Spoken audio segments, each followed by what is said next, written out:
Egyptian descriptions of the celestial assembly take us back to the remote age, separated from the present by a wide chasm. Every Egyptian cult possessed mythical accounts relating to the birth of the divine assembly in remote times. Despite numerous versions of the legend, it is impossible to ignore the coherent pattern.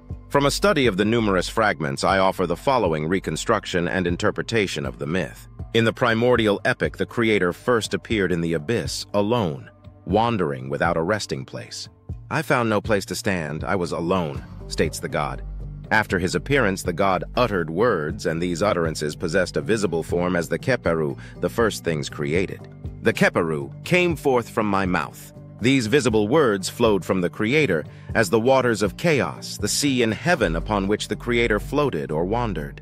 To reckon with the tradition in its own terms, one must think of the primordial sea as a fiery ocean of words in heaven emitted by the god in a prolonged and resounding explosion. An Egyptian term virtually identical to keperu is pauti, often translated as primeval matter.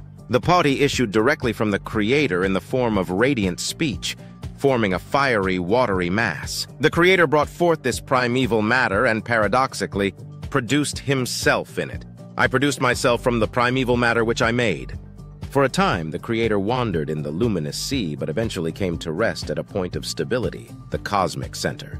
Two events followed. An island congealed around the god as his place of rest, and the circle of the gods came into being, embracing the creator. The two events are synonymous. From the unorganized sea of words, the keperu or pauti, the creator, brought forth an organized dwelling. He gathered the enclosure together as a barrier against the watery chaos, which he himself had created.